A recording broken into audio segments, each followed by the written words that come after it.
Welcome to Movie Stories, where we recap popular movies. Today's stories is based on a movie called A Quiet Place.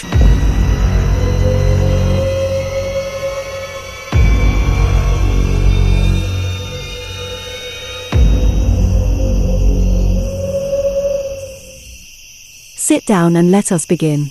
In a post-apocalyptic world, a family is forced to live in silence while hiding from monsters with ultra-sensitive hearing. In a devastated Earth overrun by invincible predators of a possible extraterrestrial origin, the Abbotts find themselves struggling to survive in the isolation of upstate New York, defined by a new era of utter silence. Indeed, as this new type of invader is attracted to noise, even the slightest of sounds can be deadly. However, it's been already 12 months since the powerful monster's first sightings, and this resilient family still stands strong. Of course, learning the rules of survival in this muted dystopia is essential. Nevertheless, now, of all times, an otherwise joyous event puts in jeopardy the already fragile stability. And now, more than ever, the Abbotts must not make a sound. The story of the young Abbott family is told starting on day 89 of their ordeal. Unaware if anyone else on Earth is still alive besides them, they have to remain as silent as possible under most circumstances, which means no speaking, to evade deadly and seemingly indestructible armored creatures which track their target solely by sound and which have led to the Abbotts' solitary existence. This existence is made all the more difficult for eldest offspring Regan in being deaf and thus unable to gauge the issue of sound, which is why father, Lee, is constantly trying to devise ways to upgrade her cochlear implant if only for her survival. Under these circumstances, the family tries as best it can to lead as normal a life as possible with devised safeguards to protect them despite anything that may happen to them, potentially to throw them off this routine of mock normalcy and survival. Through this ordeal, they also try to learn as much as they can about the creatures, in the hope of someday being able to destroy them to regain their lives. For parents Lee and Evelyn, the first priority is protecting the children at all cost, which the children may not always see or understand, especially concerning the Day 89 incident. On Day 89, amid the many, tattered missing persons flyers, a family quietly tiptoes barefoot through an empty store of a ghost town. The family's mother, Evelyn Abbott, Emily Blunt, carefully looks through a cluster of uncollected prescription bottles for her eldest son, Marcus, Noah Jupe, who is sick. Evelyn gives Marcus some medication and uses sign language to reassure her deaf daughter, Regan, Millicent Simmons, that her brother is okay. Regan then checks on her younger brother, Beau, Cade Woodward, who is drawing a picture of a rocket on the floor. He signs to Regan, "Rocket. That's how we'll get away," then climbs the mostly empty shelves and reaches for a space shuttle toy. The toy falls from the shelf, but Regan scrambles to catch it before it hits the floor. Meanwhile, the family's father, Lee Abbott, John Krasinski, has scavenged some electronics for a radio which will boost its signal, as well as some cutting pliers for Regan.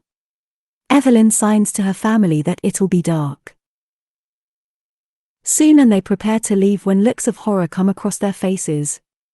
Beau has the electronic space shuttle toy in his hands, which Lee carefully takes from him, removing its 2 AA batteries. He signs to his youngest son, "It's too loud." As the family departs, Regan sneaks the toy back to Beau, who then grabs the batteries on his way out. The Abbotts silently walk back home on a trail of sand they've created. As they come to a walking bridge, they suddenly hear the electronic sound of the space shuttle toy from Beau, who is pulling up the rear. A horrified Lee races back toward his son, but it's too late. An alien creature quickly seizes and kills Beau.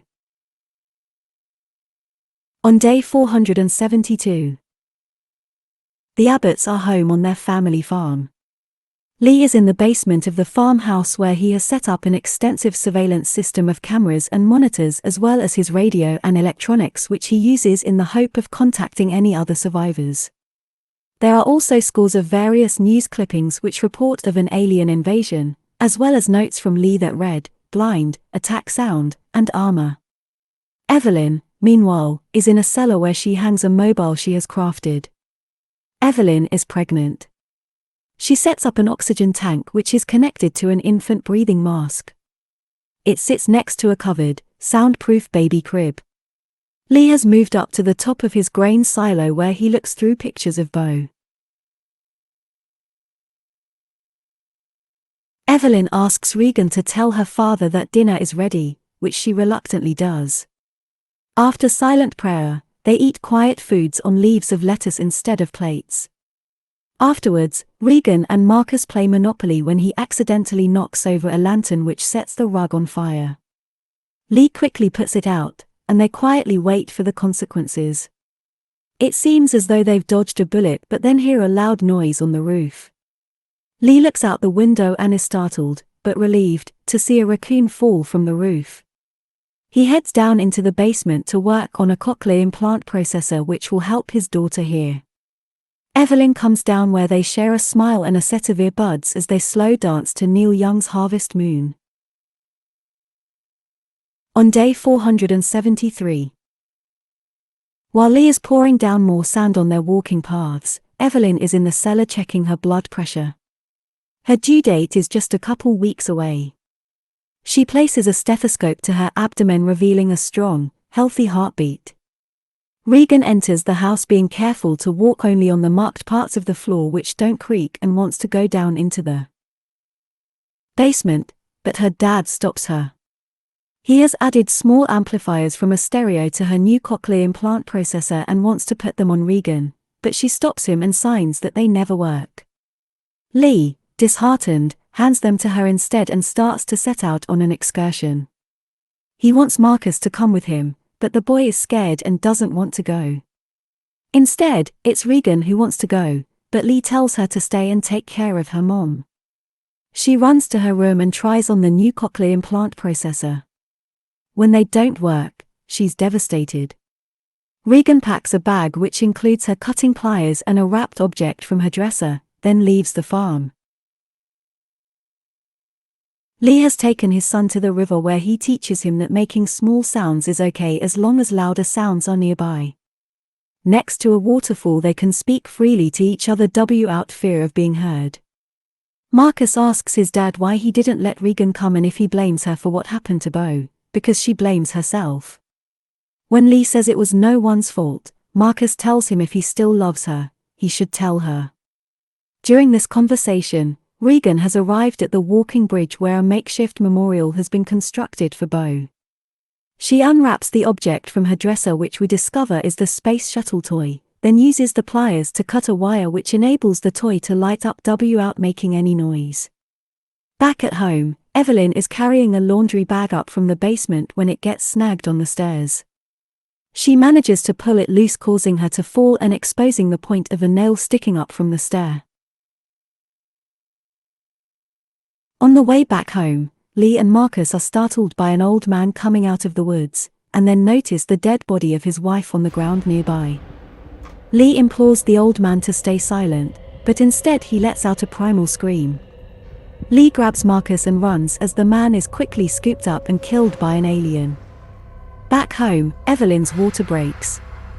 She heads down to the basement and impales her foot on the exposed nail coming up from the stair.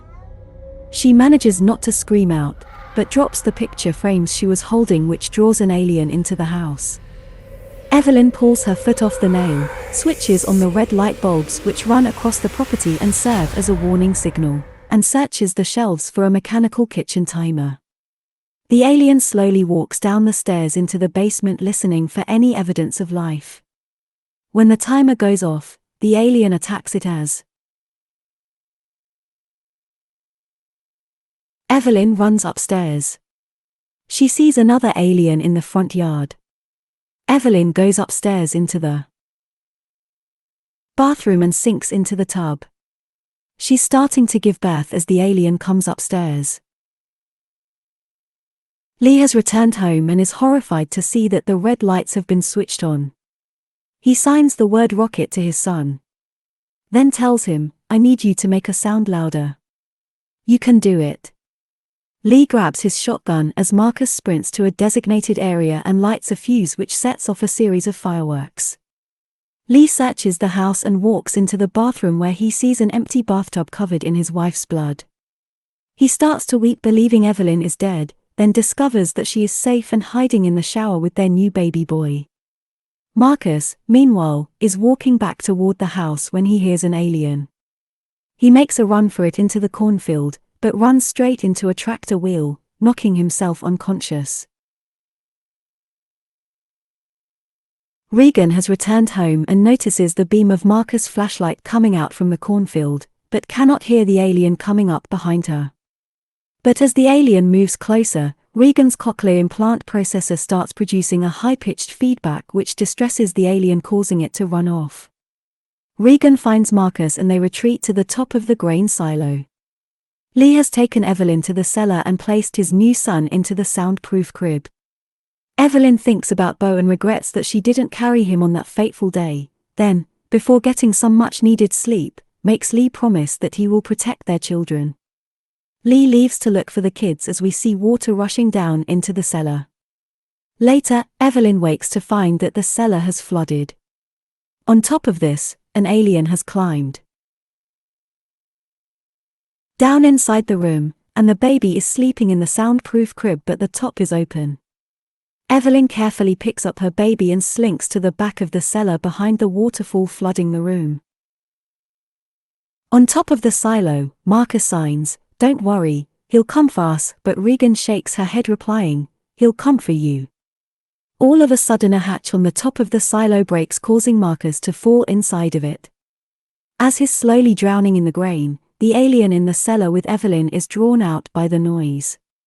The hatch breaks away completely and falls into the silo, just missing Marcus. Regan, herself, jumps into the silo and successfully saves her brother by pushing the hatch towards him so he can grab hold of it. However, she herself quickly sinks into the grain. Marcus climbs onto the hatch and pulls out his sister to safety. Regan and Marcus both sit safely atop the silo door, but then they hear a crash on top of the silo. The alien from the flooded cellar jumps in the silo as the kids cover themselves with the hatch door. They seem doomed until Regan's cochlear implant processor once again lets out a piercing feedback, forcing the alien to crash out the side of the silo. Regan and Marcus crawl out of the silo and into a pickup truck. Lee has arrived on the scene and grabs an axe, but is quickly attacked by the alien, which causes Marcus to scream. Upon hearing this, the alien heads for the truck and starts ripping it open. This time when Regan's processor starts its piercing feedback, she turns it off. Now the alien can safely resume its attack on the truck. Lee, who is badly injured, makes eye contact with his daughter and signs, "I love you. I have always loved you." He then lets out a yell to sacrifice himself and save the kids. They put the truck into neutral and roll it back to the house where they reunite with their mother. Evelyn and the kids hear the alien approaching, so they retreat back into the house and head down to the basement. Regan, who was never allowed down there, sees, for the first time, the evidence of all the work her father put into repairing and creating her cochlear implant processor. She is overwhelmed with emotion just as the lights begin to flicker. The alien walks down into the basement and has them cornered. Regan, however, scans a handwritten scribbling from her dad which read, "What is their weakness?" then takes a quick glance at the hearing aids on his workbench. And eureka! She switches on her cochlear implant processor, creating feedback and causing the alien to shudder. Regan then amplifies the feedback by holding the processor up against a microphone. The alien collapses, then slowly staggers back up on its feet, but Evelyn has grabbed Lee's shotgun and blows its head to pieces. When they see on the surveillance monitors that this little brouhaha has seemingly brought every alien in the county to their home, Regan turns up the speakers while Evelyn pumps the shotgun, wearing a wry grin on her face. If you loved our content, remember to subscribe and share it with your friends. More so, let's hear your comment down here. Additionally, let us know which movie you would like us to summarize. Nice time.